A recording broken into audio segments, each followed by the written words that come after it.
So today's episode of Heart on Radio, I want to welcome, we have Laura and Candy from It's You Guru, and I'm super excited to have you both here. Thank you so much for sharing this time and space.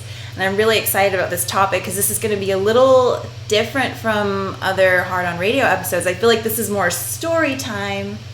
Gather round, grab your teddy, let's learn some things. So I'm really glad that you all thought of Heart on Radio to share this story because there are some really good wisdom nuggets in it.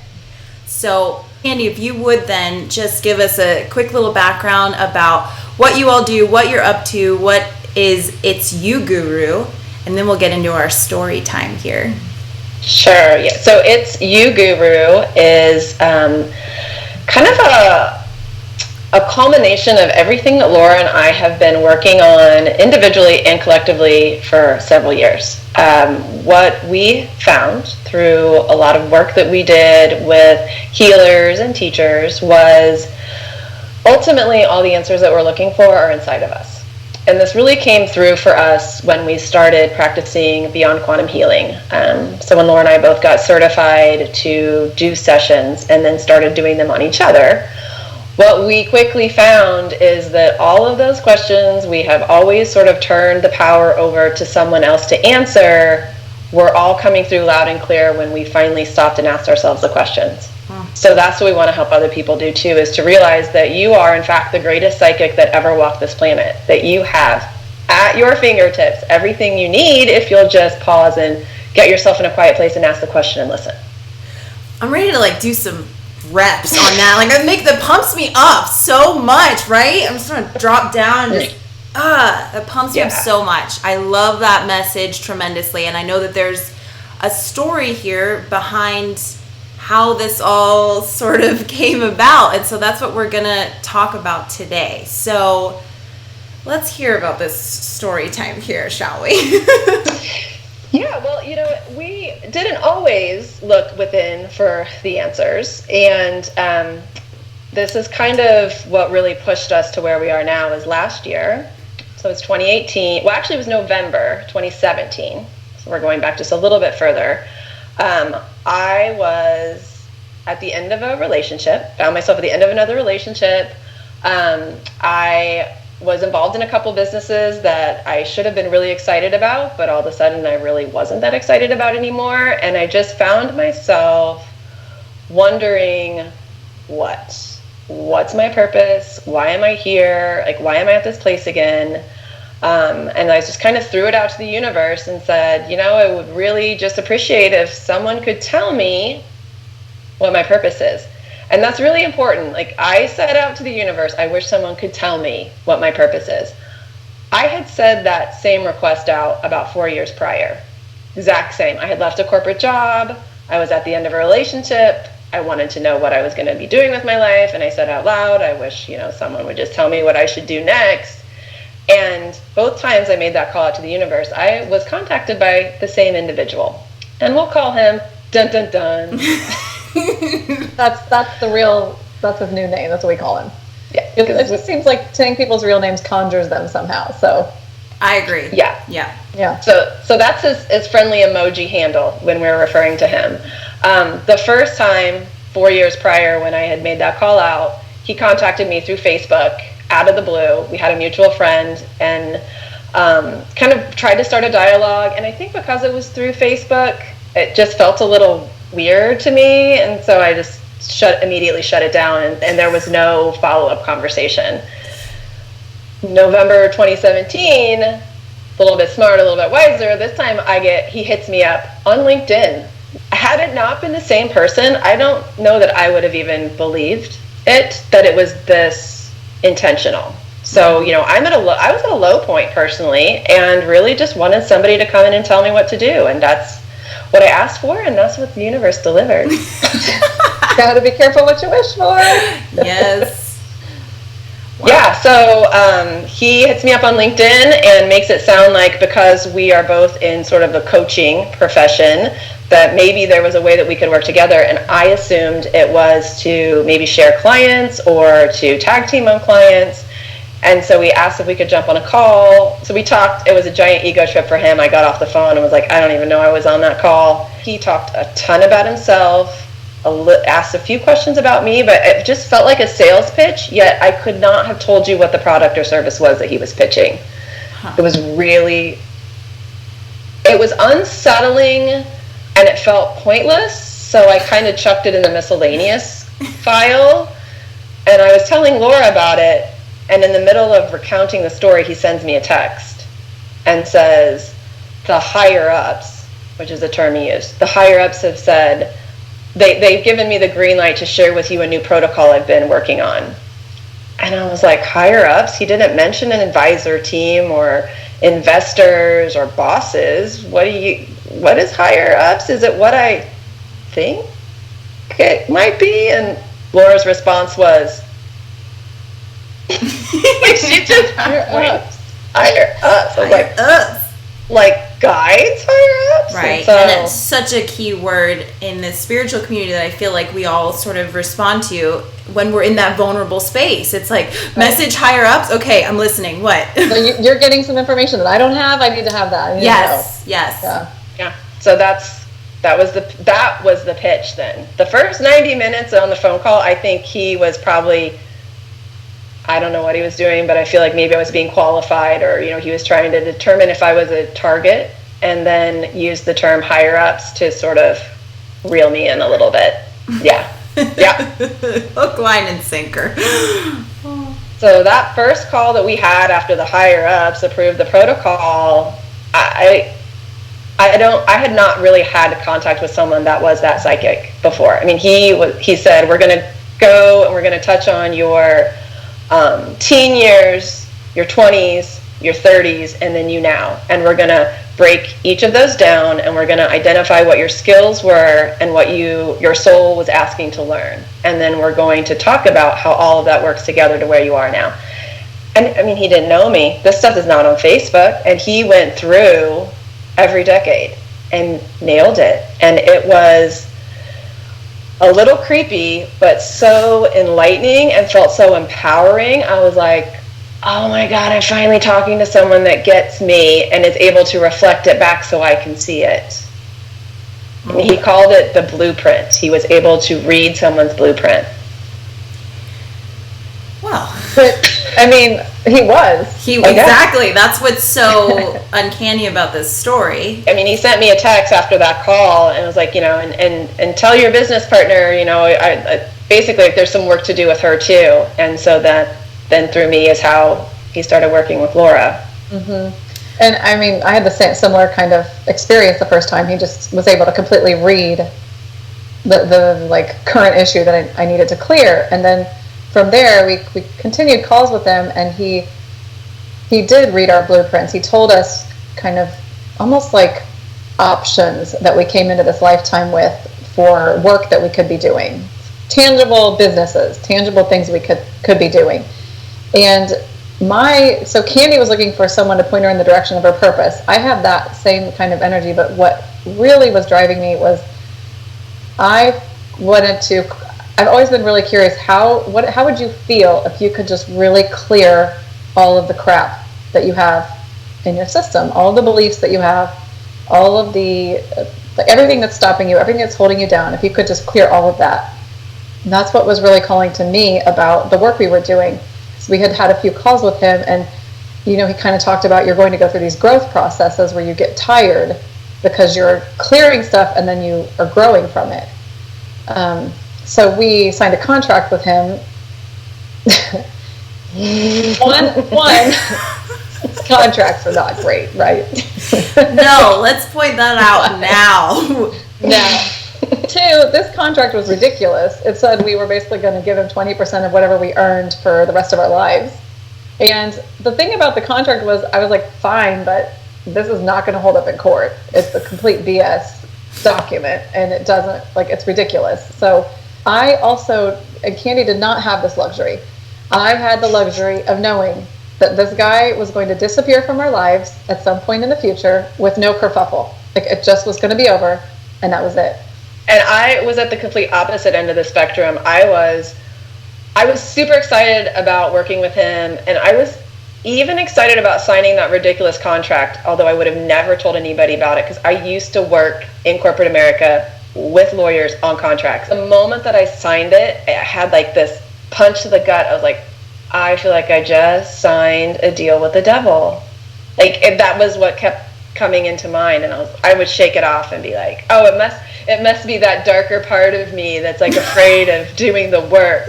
Ignore it. But yeah, and then I was like, how are we ever going to get out of this? If we ever need to get out of it, there's no way without like paying money or something ridiculous. So yeah, go. And yeah. Laura, I just want to ask, because you had mentioned that you had the luxury of sort of, was this like a hunch that you had? It's just that inner knowing of like, I absolutely know this is not going to be a big deal. Like, I didn't know why. I knew. I was like, I thought I was really excited about the work we were going to be doing. Mm-hmm. But simultaneously, and we had this contract for the rest of our lives, and this business that we were going to try to start, and simultaneously I knew he was just going to disappear, and he was going to go away, and I was like, I don't know how that is all going to work itself out, but I'm just going to keep going with it. Because I want the growth. I want to grow. I want to get rid of all this crap. That's what I was in for. Right, and that resonates so much, I think, with everyone right now. We're all working on ourselves and trying to reach a higher level of understanding. It is sometimes I feel like I'm like strapped into this, what's it called? Roller coaster. Thank you, roller coaster. And I was like, we're all going through that, and like multi-levels, and some days it's more chill, and some days we're really needing... we really need that guidance, that sign, that extra oomph from spirit that gives us like the wind beneath the wings to keep going, because as the frequency raises on the planet and even within ourselves, what purges out can be really uncomfortable. What was happening more with this internal dance, Candy, that you had going on with the things that he was having you do or work on and you were feeling misaligned with? Yeah, so he started working with Laura and I and talking about how awesome it was that two women were basically like working side by side, and that there was no, one trying to get in front of the other, that we just seemed to be so comfortable being peers. And we both loved that he saw that in us, but almost immediately then he began trying to separate.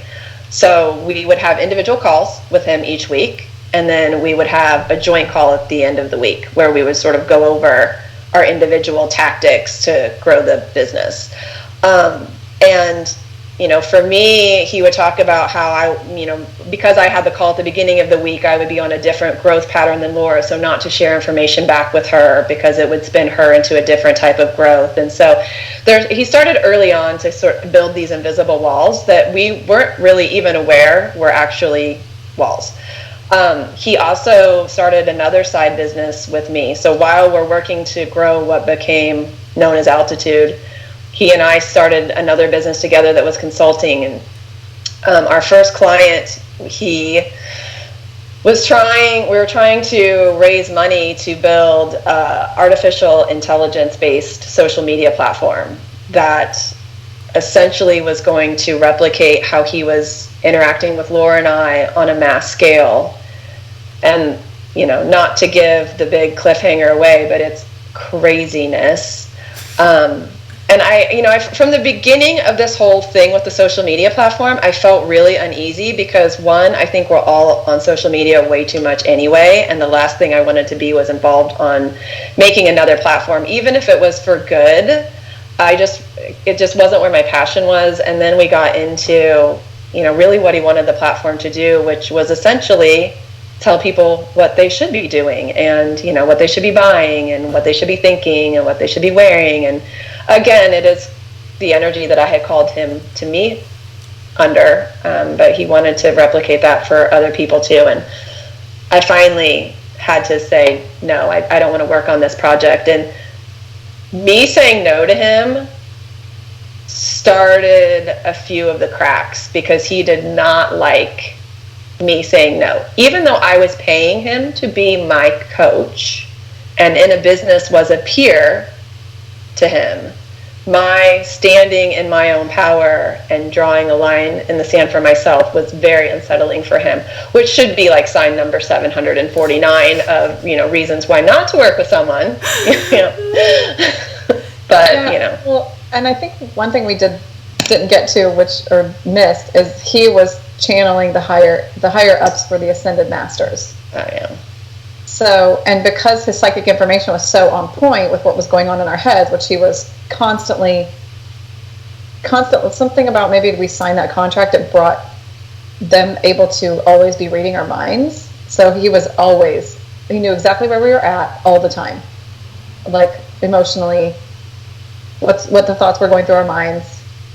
That is so interesting because, like we say with contracts, and I love, shout out to Brother Alexander because he pointed out so beautifully that that's why we call words, spelling, because it is casting a spell. And so words, whether verbalized or written, etc., is a contract. And it's like once you did that, it gave his energy camp the okay to jump into your energy stream and pull down information that was true, valid, and kept you tethered to this whole weird I got the psychological warfare list. Oh, good.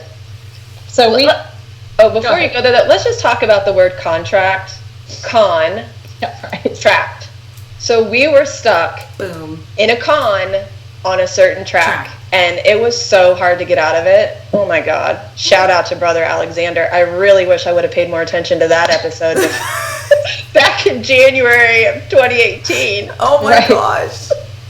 Well, so when we were unwinding this, it took us a while, and somehow, I think our friend Christina pointed this out to us, and it was on Ascension Glossary, and that was kind of like the best summary.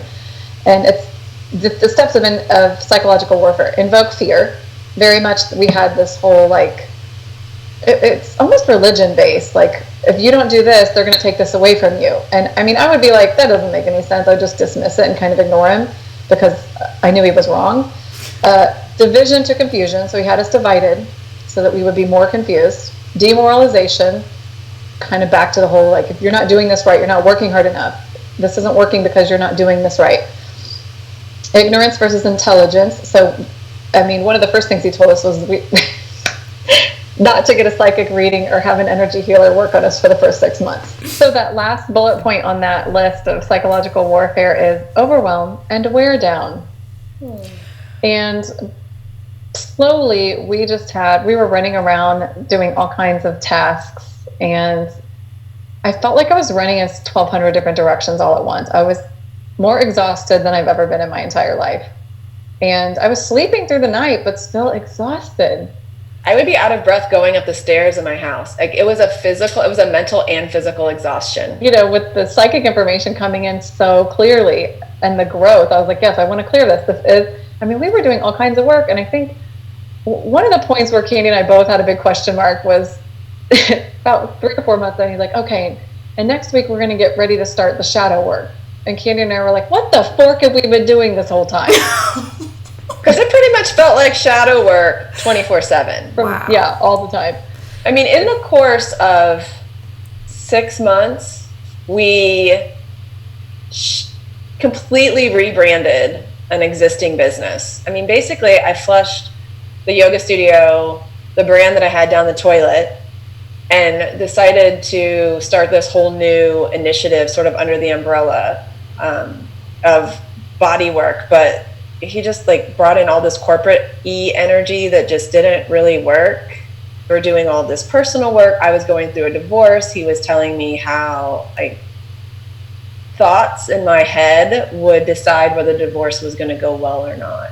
I needed to stay really clear. I mean, it felt like pressure, constant pressure. Plus, we were constantly being watched. I mean, I would get texts from him where he would say, the higher ups, let me know that we need to talk about where your head is because you're having doubts again. And I would have not said anything out loud, but I was legit having concerns about how do I get out of this arrangement, and he would call me on it every time. And so I started to become afraid of my own thoughts. He's hearing everything. I mean, at one point when it was before the end. I wanted some quiet time to really think about what I wanted and how I wanted to go forward. And so I went to my sanctuary in my head for meditation, and I wrapped it in police caution tape. Do not cross, that bright yellow tape. Yeah. Because it was the only thing I could think of to try to keep him out. Wow. Like, that's how desperate I was. So let's point out two very brilliant, well-educated people. Yes. And, well, it's just proof in the pudding that it's not about where the mind's at. It's about where this is at, and were you listening from here, or the gut, the places that we get that intuition. Is that what you were ignoring? Oh, totally. Without a doubt. I mean, think about all the tears, Laura, that we had during those 6 months. Just randomly waking up and crying. Yeah, the biggest thing that happened to me was in the middle of it. Candy and I went on a trip to Spain and Portugal, and we did the Camino for a week with a friend of mine who is just like pure light, hilarious, this amazing Complete person. Heart on. Yeah. And we had so much fun. Then we were in Portugal, basically on a beach town, because we were like, the big city's too much. And so we really enjoyed that. And then when we got home, what returned for me was this thing that I used to deal with as a kid when I would go to summer camp. I would get really, really, really homesick. Felt ill, sick to my stomach, nauseous, anxious, couldn't breathe, kind of panic, almost like PTSD. And that returned when we got back from that trip, and I had not experienced that in years. And I just thought, well, how could this possibly be back? And the only thing that I can still think of now is I somehow reconnected back to like my higher self while we were on that vacation. And when we got back, I disconnected again. I could feel that. And to me, it felt like homesickness. And I was a mess. I was like crying all the time. It was becoming desperate times. I mean, I did not know how I was going to get out of this contract. I did not have the same perspective that Laura had. But for me, watching how visibly sad Laura was, that was really hard, because now, I kind of felt like I had brought her into this just because I had the first call with the guy, and here, I'm watching my friend be so physically distraught, and I was exhausted. And so I was like, you know what, I'm going to call Rion. So here's the crazy thing that we did not mention in the beginning. Rion told us, what was it, in October? So right before my first November call with him, with Dun Dun Dun, Rion said, you two need to be really careful. Laura was getting ready to move into my house with me in December. And he said, you're both going to be living in the same house. You're doing a lot of work. You're really bright lights in that area. You're going to attract some attention. Some things are going to come at you. And we both assumed he meant like Dreamtime stuff. Yeah, sleep paralysis. I was like, I don't know what that even means. What are you even talking about? I'm just going to ignore that. Never in a million years did I think it might be a real person. Mm-mm. But I mean, he was right. So Riam nailed it. So like we're so subtle. That's probably the biggest thing about this, is how subtle the dark energy is. And he would tell us the dark energy is stupid and it can't do anything right and it doesn't really get it. And it's like, that's what Dun Dun Dun would say. But he would talk about the dark energy and how it's not that smart. And to this day, honestly, I don't know if he knows what he's doing. He was trained, he told us he was trained as a psychic from the age of 13. So if that's been your life since that age, how do you know what it is to really live on the light side, right? Right. Yeah, I mean, he may really think that he's working with Ascended Masters. So we call Rion. We started talking about the empty space next to the studio that we were managing, or that we owned, and we started talking about how we should put a restaurant in there. And it was something that Laura and I had actually been kind of talking about on and off and kicking around, and we were like, that's a really good idea. Like, why haven't we done that? And so while Rion didn't specifically call out Dun Dun Dun or the energy or say like run for the hills, he did empower us to step into some personal decision making, and that really started the rub with Dun Dun Dun again. Like, he was not a happy camper that Laura and I were coming up with ideas and deciding to do stuff. I mean, he poo-pooed the chefs I wanted to hire, and I had to like stand up for them and be like, no, I'm doing it. I'm the one paying them. Like, you're just the coach. I'm going to go forward with this because I know it's right. So I was finally starting to listen to myself a little bit. So Rion put a nice big crack in the control that he had over Laura and I, which really then just shifted things. Right. Yeah, and I think that kind of the next big thing was Candy and I went out to lunch with the massage therapist at the space. She is just a ball of giggling, shiny, hilarious light. And we finished that lunch and had to like stop in the hallway of this building because Candy was crying because both of us were like, wait, I don't have any joy in my life at all. She's so happy.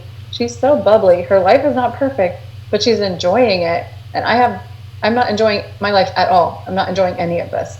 And we had this huge like wake up moment. And I got on a plane the next day to go to California for a few days. And that is when the shirt hit the fan.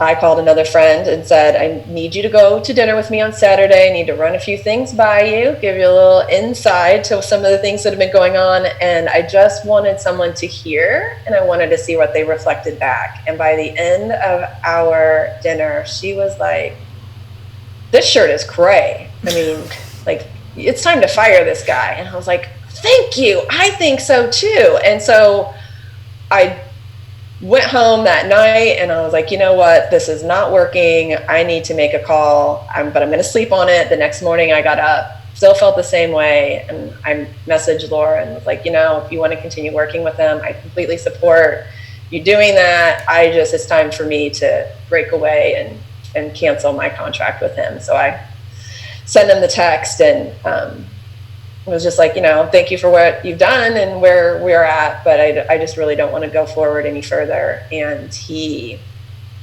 was not a happy camper. And then how did you feel?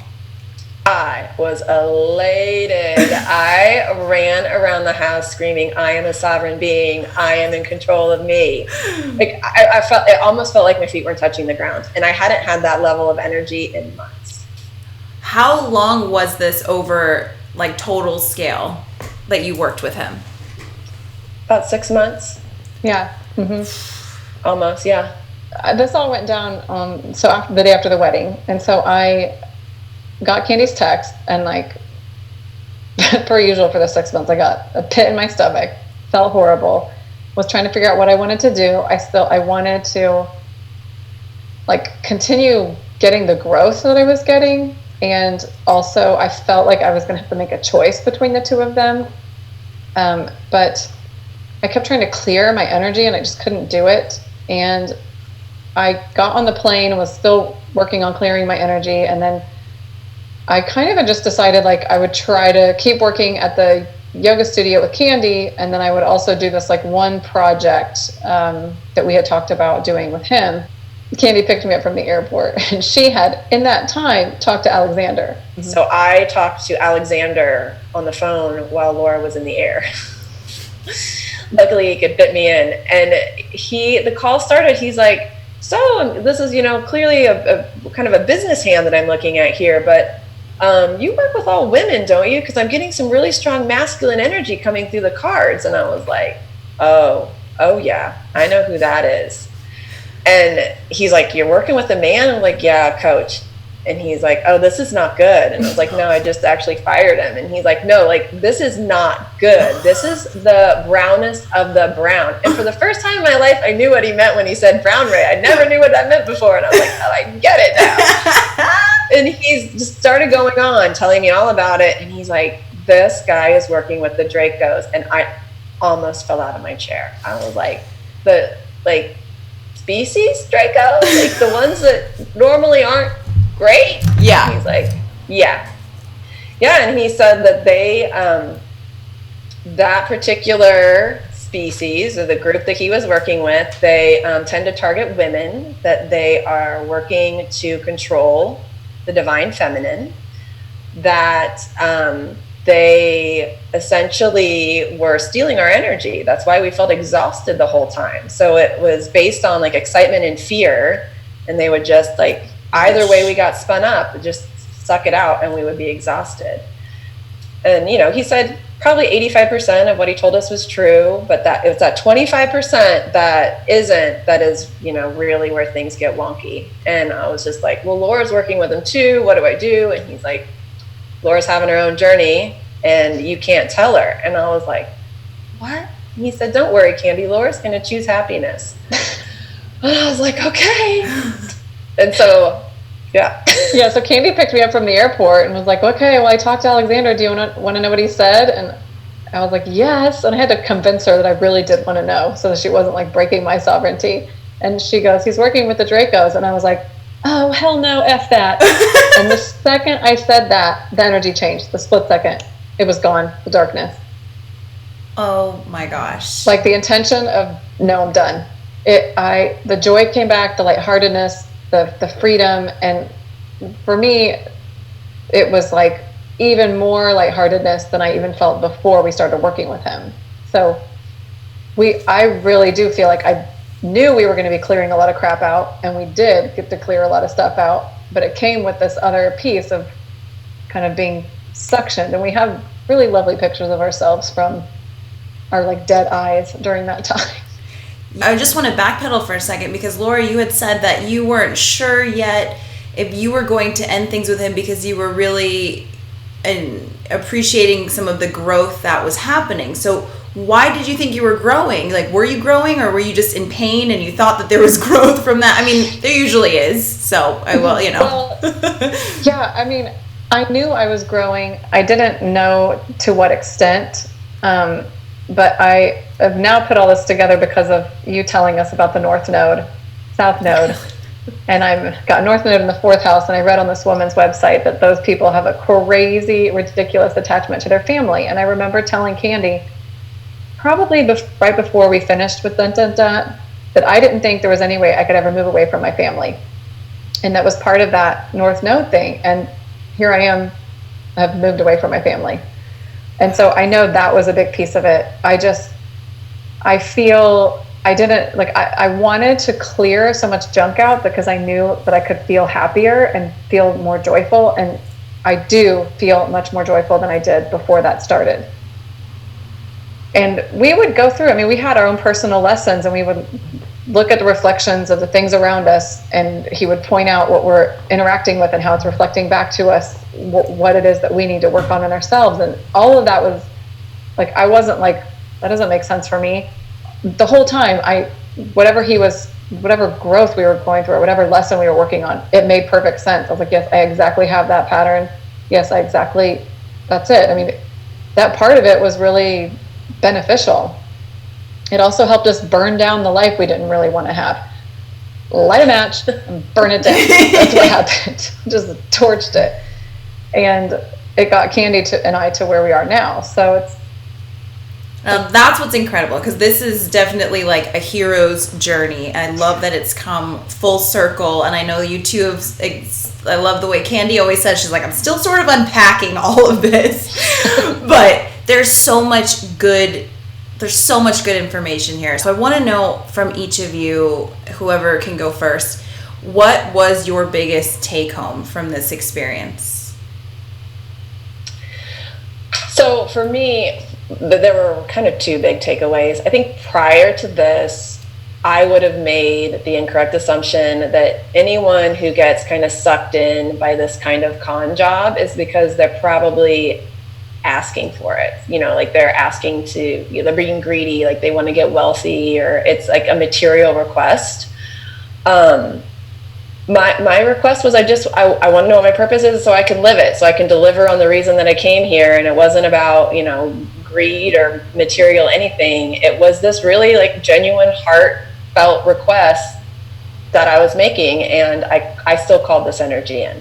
And because it was the same person, it confirmed that even the best request, you really have to be careful what you're calling to you.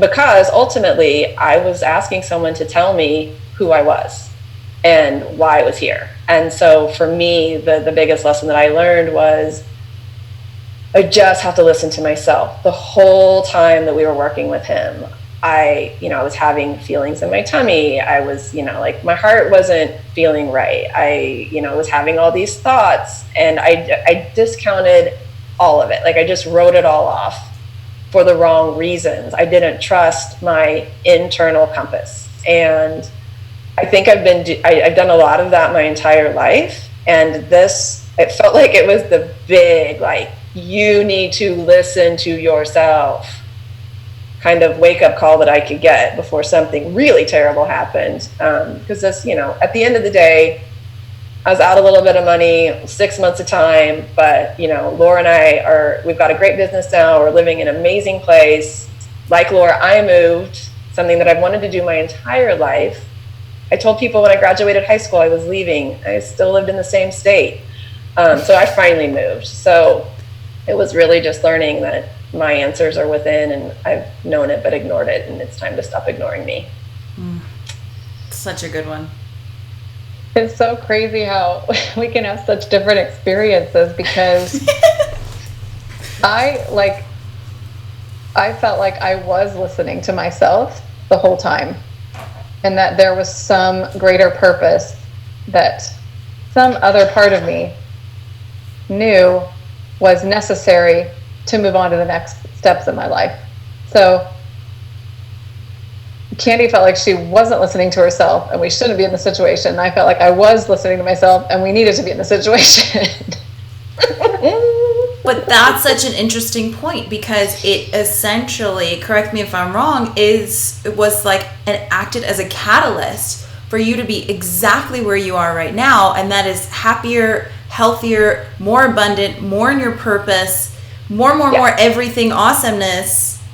Right. I just want to raise the roof, like it's so, they need a raise the roof emoji. How many times do you want to do that in an emoji form? I know, maybe that's just me. But that's what's it's so fascinating about this. So perhaps, Laura, your higher essence that was telling you it was going to be okay, was also the energy that was saying, okay, it looks like a shit show, but I still know this is going to have value in the end. And I think my takeaway, so we can kind of relate it to, I think, where we're going next. The biggest takeaway for me was the curiosity of what it would be like to live on the planet and not have any junk to be dealing with. No stuff. Like, be a true master, really. And so this is like two part. So it's trying to get more to that point. And I think that's what we're all talking about, doing our work, and that's what the point of doing the work is, to get to that point. But then the other part of it is to understand, because before this I would have been like, the dark energy, they're talking about these dark energies, light energies. I'm like, I don't know if I really buy this crap. Candy and I are we're skeptics. We're coming from Gen X over here. And so I just didn't know if I really believed in any of that stuff, really. And now and even after we were unwinding it, which took us a while, I kept going back to, like, was that real? Did that happen? Is there really a dark energy? Are there Dracos? Do they really suck your energy? Can they make you, is it really like that? And I have to always go back to that moment when Candy told me what Alexander said, and I was like, oh, hell no, F that. And the energy went boom. And I felt the lightness come back. And it's like, I experienced that myself, so I know it's real. Right. And so it helps me understand, like, how tricky the energy that's more shadow what it can do to people who are, just living their lives. Yeah. And that's what's so interesting about the right now, is that as we're all trying to step further into our intuition and our knowingness and our own guru, our master self, unless our third eye is on, we're not seeing things the way that the 3D outfit wants knows how to relate. So we're having to trust and feel energies, things that do come in, and they're very real and valid, and science is proving all of this. Everything is vibration, etc. But we don't have eyes to really see it yet, unless you're part of that group of, your third eye is just on. And that's probably the biggest gift, I would say. I mean, besides that we got to actually step into the life we actually wanted to have, it's the BS detector that we have now. Like when we go somewhere and it feels off, we know immediately, because we've been in that. We know what that feels like, and we've also been kind of clear. I think it's really hard for people if they're never. We left a big city and went to a smaller town that's just in the mountains, so it's already got a higher vibration anyway. So when you're in the big city all the time, you're just being bombarded by all these energies, and you can't sort them out hardly. It's very hard to sort them out. And now that we're in a clearer space and we've been through that, we'll walk into a place and be like, that just did not feel. There's a coffee shop down the street where we went in and we were like, blah. And then we met the ex-wife of the owner, and she was like, oh yeah, no, that's not good juju at all. So, but it's like we instantaneously know now when something's off, whereas I just didn't get it before this experience, really. Yeah, and I mean, I've always been I processed everything up here. So when I say that I wasn't listening to myself, I wasn't listening to what my body was telling me. Mm-hmm. Your brain can rationalize, your mind will rationalize anything. And that's what it was doing. Even though it was having the thoughts of this is a bad idea, my mind was rationalizing why it wasn't a bad idea. But my body the whole time was tense, prepared to fight. I felt really icky below my neck. And so now I'm listening to those body signs and signals, and that's the big BS detector, that ability to discern what doesn't feel proper. Where do you feel the sensation when something is no bueno, literally in my body? It depends on what the situation is. Okay. So, sometimes it'll be a stomach drop or a punch to the gut. Sometimes it'll be a constriction in the heart, the ability to breathe. Sometimes it'll just me realizing that my muscles are tense. I've noticed now when I watch TV shows or a movie where there's some sort of tense thing happening, I tense my entire body just watching the movie, and I'll have to be like, you can breathe and relax. So that same thing happens when, in a room with people. Yeah. And for you, Laura, would it be about the same? It's more almost all over.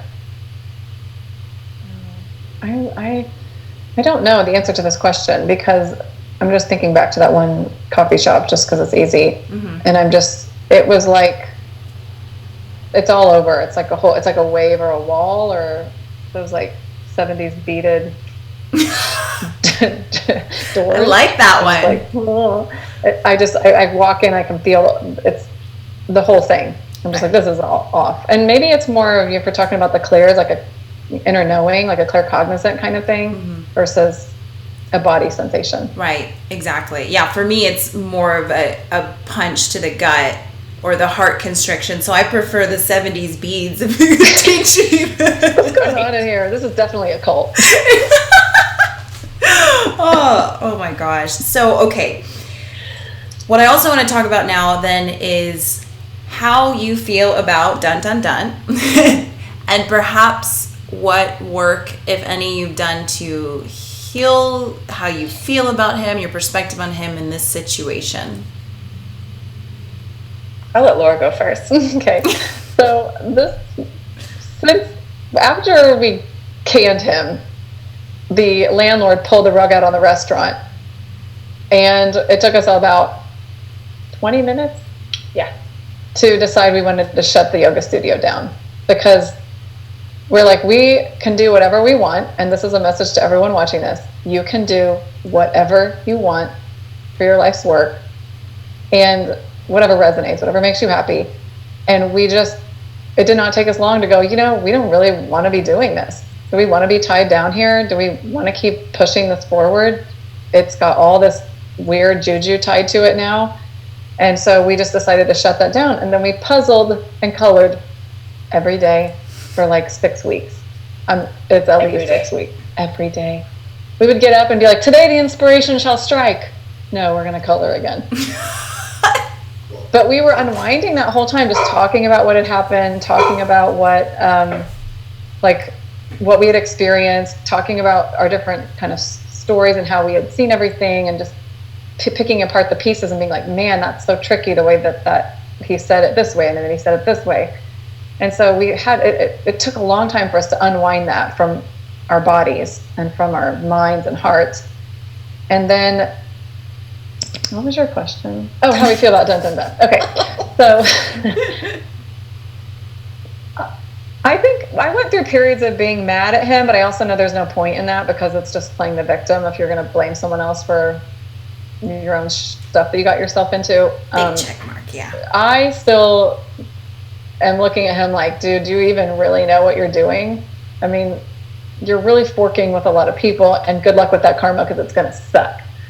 I don't know. I don't have like strong feelings about it anymore. I maybe did for a little bit at the beginning, but I think the puzzling and the coloring, the unwinding is good, but I don't feel like, I feel like there was a strong purpose to it. And so whatever role he played, it's like being mad at Donald Trump. Like, he's just playing a role. There's no point in being mad at him. So that's kind of, I think, where I'm at. I think that's a good place to be, though, because it sounds like he and that experience has lost its charge. And when it loses its charge, I don't care, whatever. Yeah. So it sounds like you do have that peace with it now, and that's a beautiful thing. Because sometimes you're like, I want to work through my stuff, and it's hard to know how you're really working through your stuff. You know what I mean? It's like, Am I working through myself? I think I'm working through myself, but you just felt what you felt, let it come and go, move up and down, and channeled it through coloring and sisterhood. So how about for you, Candy? Yeah, so the time period between deciding to shut down the yoga studio, so here's the kicker. We rebranded that studio, and month by month for 3 months, it basically went to no one coming to classes under the new name and under his branding. Wow. So it was very easy to shut it down, because it was a shell of itself. I mean, we had basically been given permission to close it because there was no one coming to it. So that happened. We decided to close it in August. We actually closed September. We decided to consider moving in October, decided where we were going to go in November, moved in December. So everything after we fired him sort of went to quickly get us in the right places. Mm-hmm. I said all that because in Indianapolis, there were days when I just wanted to buy a plane ticket, fly to LA, and punch him in the face. I'm going to be honest. I just wanted to get off a plane, be like, hey, good to see you. All right, I'm going to get back on the plane and go home now. I was just, there was this part of me that was so happy to have my own power back that I wanted to just unleash a little bit of it on him. Now, I knew that there really was no purpose in that, so obviously I didn't do it. But because I think everything moved so quickly for us after, and we just, all this momentum started building and this clarity started coming, it was really hard to stay mad at him. We were so free. Yeah, I have never in my entire life felt that free, that empowered to do whatever I wanted, and the level of clarity of knowing that whatever decision I made for myself was going to be the right decision. I don't think I'd ever really totally felt that before. And I mean, there were times when I thought, should I write him a thank you letter? I mean, I don't know, because there was, once the momentum started, once we were free, then every single decision after that felt so good that I don't know if I would have gotten there when I was there without him. So, it just became a rite of passage of, okay, so obviously my soul made some agreement with Laura's soul, which made some agreement to have this experience. And we got through it in 6 months, relatively unscathed, with this amazing level of clarity to do probably what we actually came here to do. Okay, I'm cool with that. Really, that's what I asked for. Thanks, I got it. And so, yeah, like now I kind of feel a little bad for him because I don't know if he knows what he's doing. And if he does know, shame on him, that's his crap to deal with. And if he doesn't know, I think he's going to find out as the planet continues to ascend that there's no place for that anymore here. Absolutely. I agree. Unfortunately, it's like any kind of creepy crawlies are just going to be exposed. So we're seeing it in every capacity. But I'm curious if either one of you did something, because we were talking about contracts and the spell of it all with words and commitments, etc. So did you do anything to like literally a ceremony to clear that contract? Yeah, so Alexander was very clear that we had to go through the process of terminating that contract in written form, like kind of under the guise that we had entered it into. In the contract, there was a way to cancel it. And he's like, you have to go through all of the steps, even though it's not valid, it's not a real contract, wouldn't hold up in court. You still need to go through the process of writing out, like, I'm terminating this contract under these terms. And so we did that. And it felt really good. I think it took us maybe 2 days after Laura got back to finally just have that all wrapped up. I love this story. It's like for so many, I'm glad we can laugh about it now. It's like, but it's so relevant and important because I feel there are many of our brothers and sisters waking up now could potentially be susceptible to this. Now, again, if this is your journey that will catalyze you, that may be the case, but if we can save you from some torment in some way and you can just learn here and now that you are your guru, and we are all here just sharing information, sharing our experiences, like basically sharing notes about our spiritual awakening, but otherwise it's all within you. We all have the same thing. One of my favorite things, I had an interesting background. I was like Jewish and Catholic, but not. But either way, I remember one of the things that really resonated with me was the story of Christ, and Mother Mary always really resonated with me. And Christ would always say that you can do what I can do. And I feel that has always been misconstrued, that people think someone's going to come down and save us, etc., when really I felt his message was saying, brothers and sisters, you can do as I can do and more. And it was really, he was supposed to be the example of what we're all capable of. So that's empowering. That feels good in the tum-tum, in the heart. All the energy spaces are like, yes, like cartwheel on that. So that's why personally I was so excited to do this broadcast with you all today and talk about this story. But now I just would love to hear from each of you why you felt so called to share this. Yeah, I mean, for me, sharing is one of the ways to process. I did a blog for a year, every day for a year, when I left corporate America, because I thought I will never again have this experience of leaving a career that was that big and starting my life over. And so this experience with Dun Dun Dun, even though it was limited in scope, it was so deep and so transformative that, my way of dealing with it is I'm writing about it again. So I'm going to, do some blogs about it and get into the nitty gritty to nauseum, but just put it out there.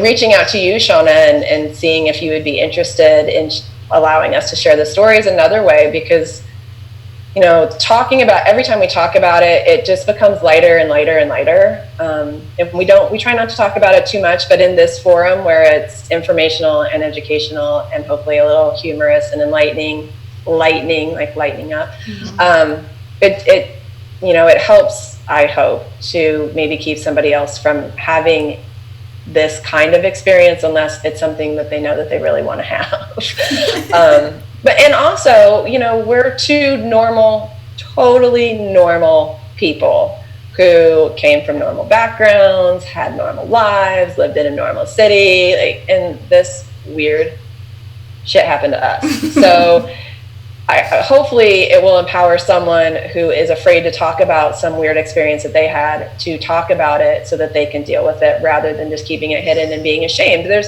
no shame in asking for help.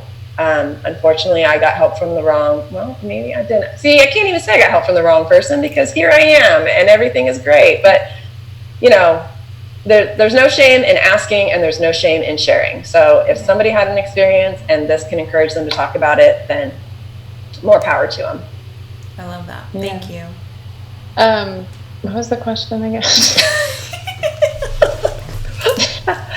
Why share it? Why share it? Okay.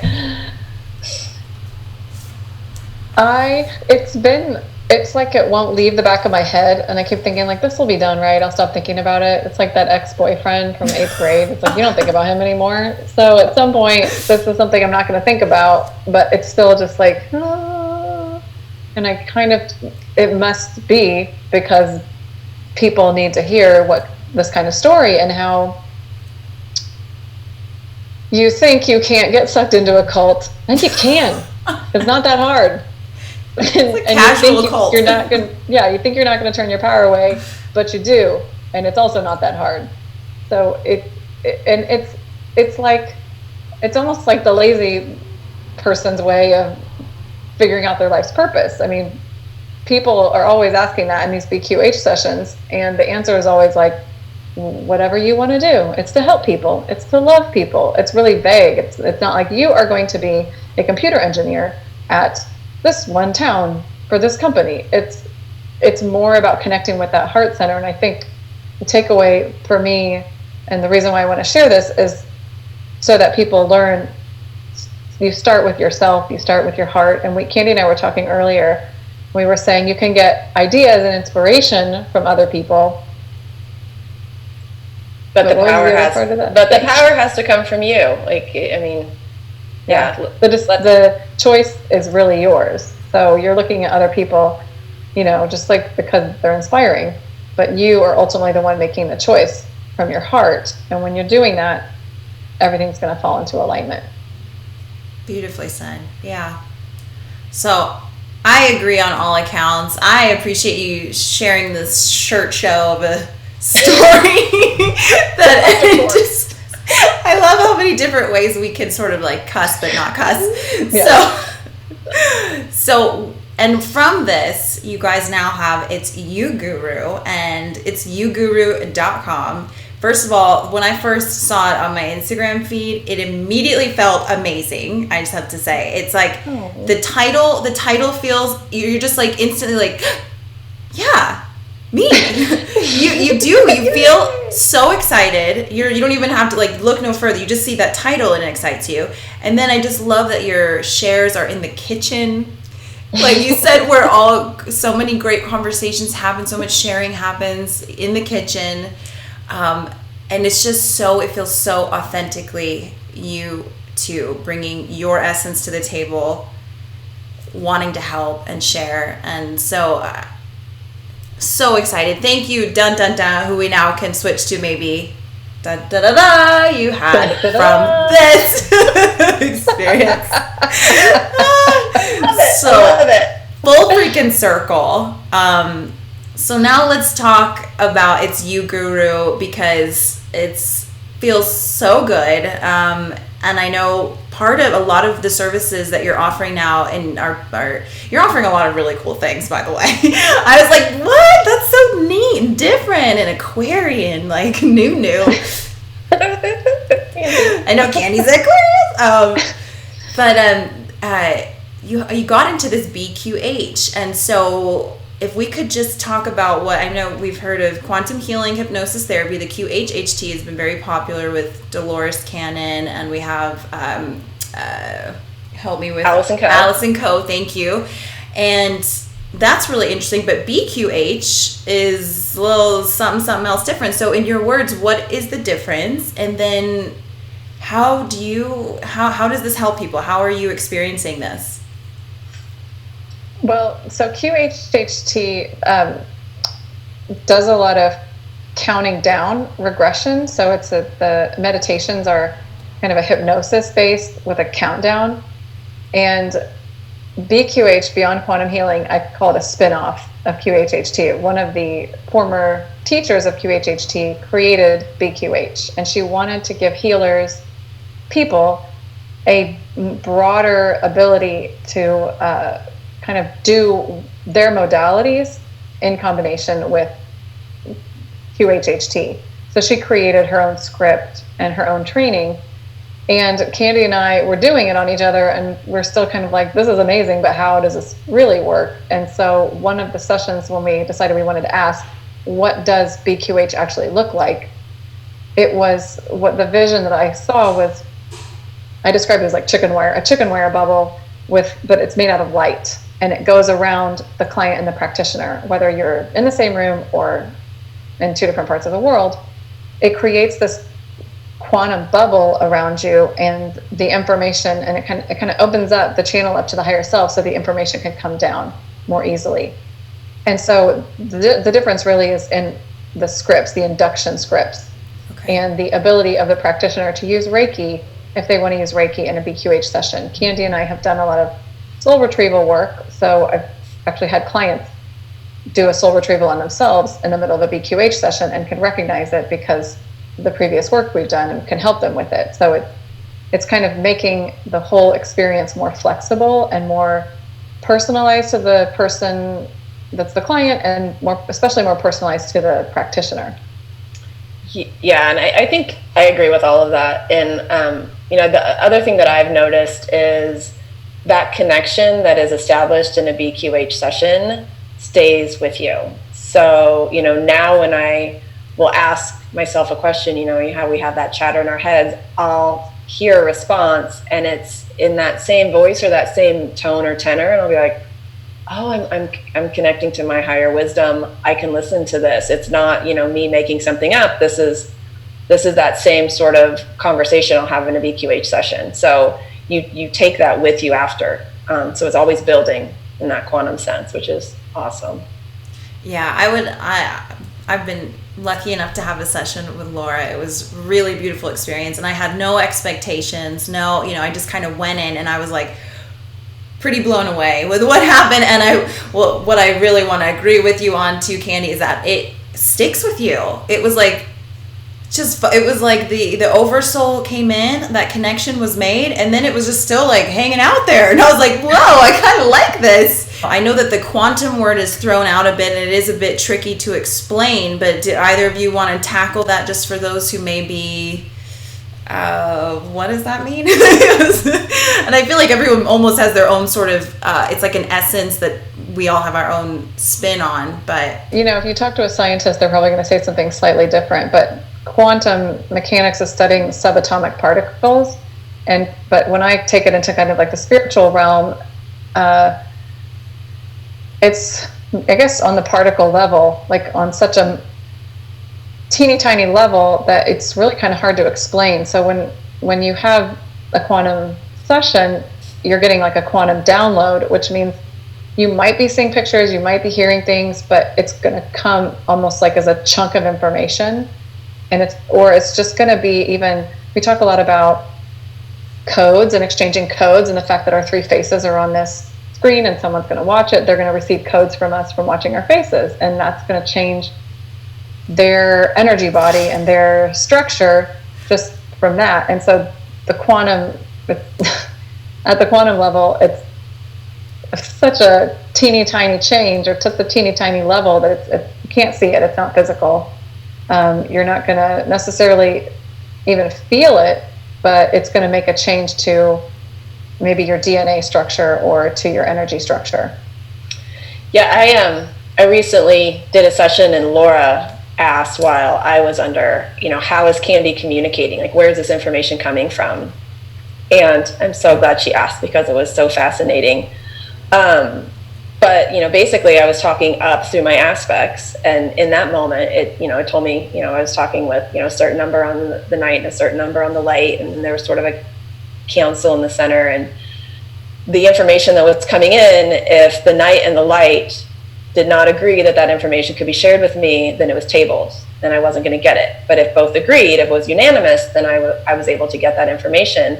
And we talked in that session, talked a little bit about how even though like I'm in 3D right now, there are pieces of me that exist in other dimensions. So I think that's where we also start to get into the quantum aspect, that, you know, every decision we make in life, you could have made the yes decision or the no decision, and whichever one you are living out right now, there's another aspect of you living out that opposite, and it just continues to pattern out and spiral, and there are so many pieces of us all over the place. So you're reconnecting and accessing those aspects on that stream up, the stream out, and you're able to get clarity from all of those different pieces of yourself in a BQH session. So for me, when we talk about quantum, it's in the session, you have access to the information, and a higher part of yourself is deciding if you're ready for what you're asking for. So sometimes, you know, you don't get anything and you're like, okay, well, I guess I wasn't ready for that answer just yet, or you're not aware of the answer, but maybe it's sort of wrestling around in there somewhere for when you are ready for it. But it's also that ability to know that there's a progression, that if I continue to work on myself and I continue to raise my vibration and I continue to get clearer, I will progress and I will start to embody that knowledge that exists out there, because I'm in so many places at once and I just can't see it. Yes, absolutely. Really well said. Both of you together. It was like a perfect little enchilada of quantum. Well, quantum enchilada. But because I think we can all, I mean, if we were to put it in like really, really simple terms, I think we all have those moments where we can hear a song, or we can step into a room where a sense hits us and it's like, boom, we're right back where we were when that first, or really that first moment that you either felt that, saw that, felt that, saw that, heard that, smell that, whatever it was, it's like, boom, you feel right there. And that sort of feels like that quantum particle, that there is still this essence of you that is existing in these small, tiny particles like you explained. And you can go and perhaps capture those, heal those, learn from those, and bring them back to you, whatever it is that you're working on. But super cool.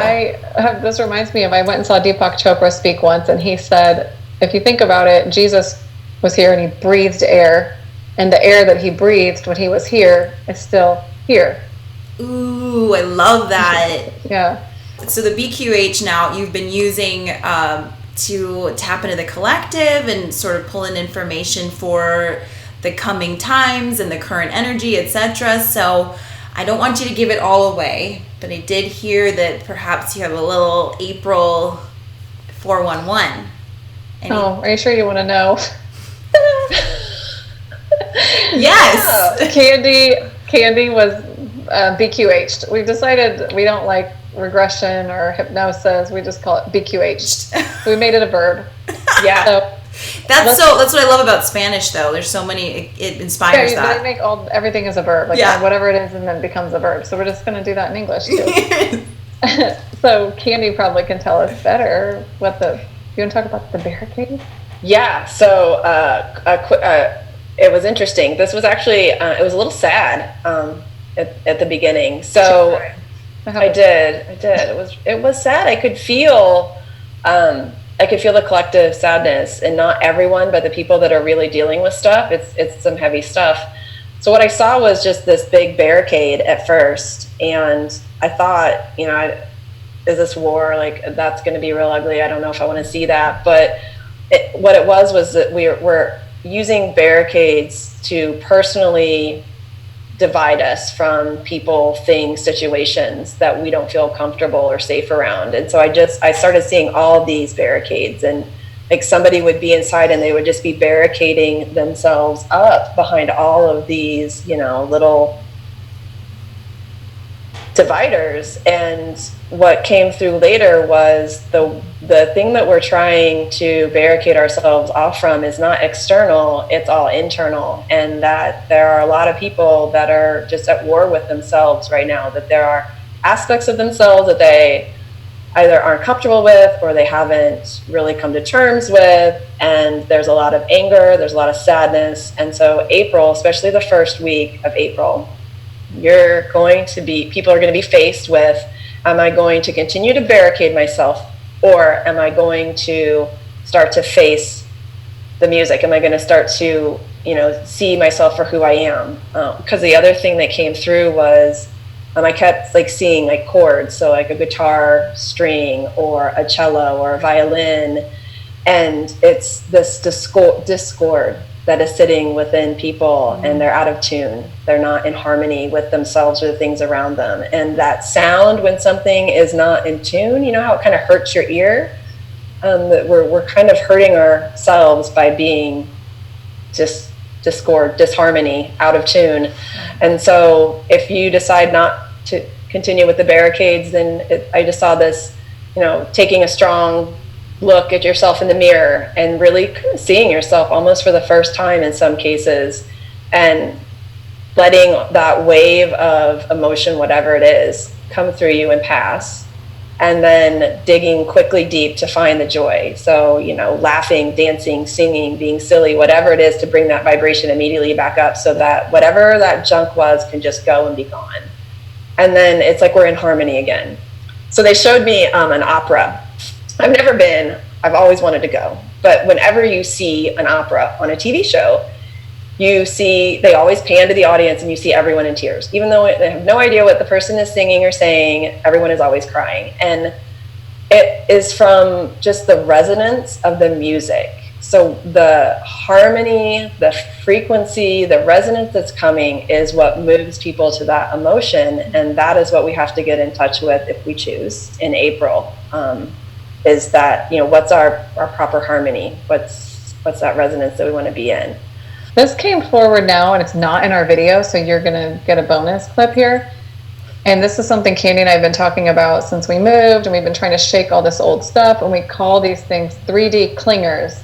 And it feels like a lot of people are going to be shaking off their 3D clingers. Like, when we first moved, we thought about getting a space to do BQH in, and we kept finding places we didn't really like, and then we were like, do we want a space? Do we really need a space? Oh no, that's a 3D clinger. That's holding on from the olden times. So it's, I felt to me when you were saying that thought came into my head, and I think a lot of people are going to be looking at relationships and jobs and where they live, and then even the minuscule, like, old belief patterns or old ways of behaving that can start to be those barricades that they can start tearing down. Yeah, I remember the other thing that came through. It was actually a follow-up conversation we had when we were talking about it. I mean, when you say the word no, think about how it comes across. It's always like, no, furrow, and you get really serious. You never say no. But whenever you say yes, it's like, yes. Yeah. Yeah. So, like, just being really mindful of those kinds of things in April is going to be key. The barricade is the no. And as Laura said, you know, it's kind of like improv. The rule of improv is yes and. And she talks about that in the session. Shona knows all about that. That's speaking my language, girl. I love that. Yeah, so you can still create a boundary that allows you to feel safe instead of saying no and making it a barricade that no one can get past. It can be a yes and, like, you get to put your caveat around it so that you can deal with it and you can feel comfortable in it. And so I think that's what April is. April is a yes and. Yeah. I love that. That resonates with me already, because I felt like I had a 3D clinger moment. Just, you know, we had a geomagnetic storm on Saturday. I don't know if you all felt it, but it was like, oh, and I'm done. Whew, couldn't really bring myself to do much else than lay there. And the 3D clinger for me was, you have to be productive. You have to be doing something. What are you doing? What are you doing? What are you doing? And I had to really coach myself through it, because this anxiety is coming up, this familiar anxiety, and then I'm looking for something to fulfill it. Like, quick, let me, you know, have a piece of sugar. Like, let me, you know, and I'm just trying to busy myself. And it was that 3D clinger that came in, and it's trying to tell me I have to be doing something productive, and and I had to really sit with that, as sort of uncomfortable as it was, and sit there and just watch a comedy special and gaze at the stars and appreciate the life that I have around me and the people, and look at my cat lick herself, and, you know, like, all of these things. And by golly, did I feel so good. My energy started to raise. My frequency was raising. I made peace with the fact that I was just doing nothing, but it wasn't nothing, because it made me feel so good. Healing is big. Mm-hmm. Yeah. And it sounds like April showers may bring May flowers. So yeah, Sounds like it. I'm getting the weather report in. Yeah. This just in. That's right. So I love that. That sounds really good. But I know for brothers and sisters out there, man, we are so with you. This is an us thing. Okay, so hopefully some of this inspires you, makes you feel comforted. We are here, we are doing this together, and we are doing a badass job. Okay, I was just gonna put that out there. We are right. We are so there. We are so there. And what I also discovered through this experience over the weekend was that when your frequency raises and when these higher frequencies come in, you tend to feel very uncomfortable because the yuck is purging out. So take the yuck as like a good sign, because you're like, okay, frequencies raising. That means stuff that doesn't belong is exiting, and just let it exit. Breathe through it, meditate through it, laugh through it, dance through it, listen to music through it, whatever you have to do. Get through it without, looking for something to fill the void or distract you, etc. But that was something that really hit me profoundly, because Saturday was a biggie. And just in general, we had this super full moon, then we had the spring equinox, etc. And we're still just hulking through it all. So it's been a lot. It's been a lot. So with that, I just want to touch on this card that was so perfect, as it always is, and I am just so wild about this deck. It is Universal Wisdom Oracle card, and it's by Tony Carmine Salerno. I really recommend this. A girlfriend gave it to me. Thank you so much, Ashley, my sister, who gave this to me, and I was just like, do you have any idea how amazing this card is? And she's like, no, I don't even own it. And I was like, you need to buy yourself one now. So I love this one, and what came up was compassion.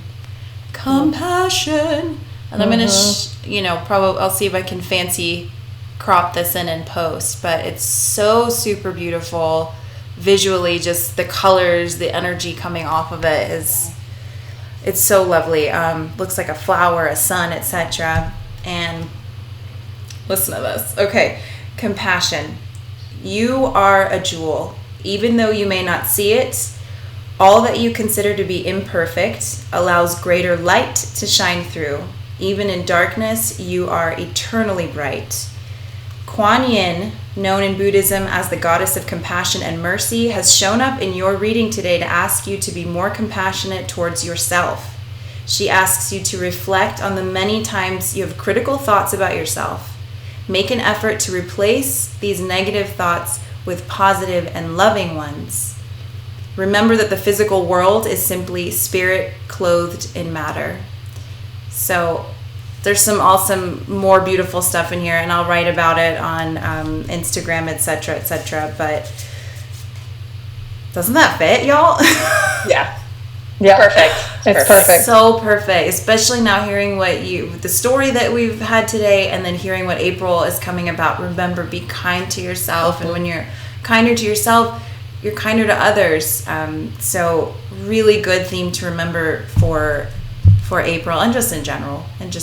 But thank you all so much. Thank you. I love you both so much, like my sisters. So proud of you, so excited, and so honored that we could share this space and this story. And for everyone watching too, we love you guys so much. We love being together and working on this in true Team Light, A-Team, starseed, whatever fashion.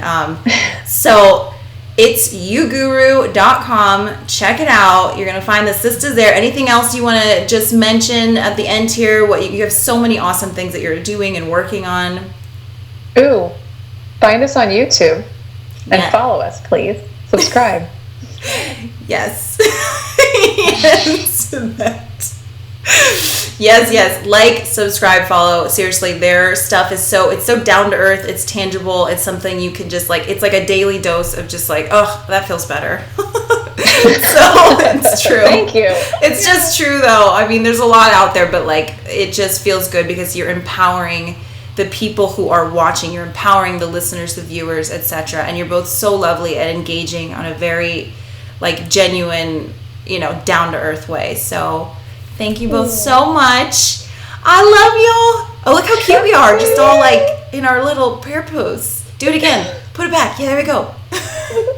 I love you guys all for watching Heart on Radio. And we will see you again soon. Peace. Bye. Bye.